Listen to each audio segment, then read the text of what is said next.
بسم اللہ الرحمن الرحیم نحمدہ و نصلی علی رسول الکریم اما بعد۔ سوال یہ ہے کہ کیا قرآن پاک کو ہم موبائل میں رکھ سکتے ہیں؟ اگر ضرورت پڑے تو ہم اس کو کیا موبائل سے ڈیلیٹ بھی کر سکتے ہیں؟ اور کیا اگر ہم ضرورت پڑے تو اس قرآن پاک کو جو موبائل میں ہم نے رکھا ہوا ہے اس کو اوپن کر کے ہم تلاوت کر سکتے ہیں بغیر وضو کے؟ یہ سوال ہے۔ اس کا جواب یہ ہے کہ موبائل میں آپ قرآن پاک کو رکھ سکتے ہیں۔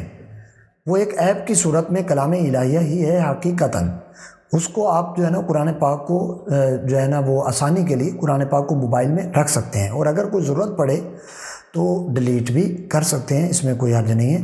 ڈیلیٹ بھی ہو سکتا ہے قرآن پاک، اس میں بڑی معاملے مجبوری ہو تو قرآن پاک کو موبائل سے ڈیلیٹ بھی کیا جا سکتا ہے۔ اب سوال یہ ہے کہ جو قرآن پاک موبائل میں موجود ہے کیا اس کو بغیر وضو کے پڑھنا جائز ہے یا نہیں؟ دیکھیں، بغیر وضو کے قرآن پاک کو آپ موبائل میں جو ہے نا وہ اس کو اوپن کر سکتے ہیں، اور آپ اس کو قرآن پاک کو جو ہے نا آیات مبارکہ ان کی آپ جو ہے نا وہ تلاوت کر سکتے ہیں۔ لیکن جہاں تک ہاتھ لگانے کی بات ہے تو یہ تو آپ موبائل کو پکڑے ہوئے ہیں، موبائل کو ہاتھ لگایا ہوا ہے۔ بعض علماء نے تو یہاں تک لکھا ہے، کہتے ہیں کہ نیچے جو LCD نیچے شو کرتی ہے قرآن پاک کو، اس کے اوپر ایک جس کو ہم پروٹیکٹر کہتے ہیں وہ لگا ہوتا ہے۔ تو بعض علماء نے تو یہ بھی کہا ہے کہ وہ اوپر والا حصہ جو ہے وہ پلاسٹک کا وہ نیچے والے کے ساتھ ملا ہوا اگرچہ ہے، لیکن اوپر والے کا کام وہ نہیں ہے جو نیچے والے کا ہے، تو لہٰذا جو نیچے شو کر رہا ہے وہ نیچے ہے۔ بعض علماء نے یہ بھی کہا ہے، تو انہوں نے ایک اپنی رائے پیش جو ہے نا کی ہے۔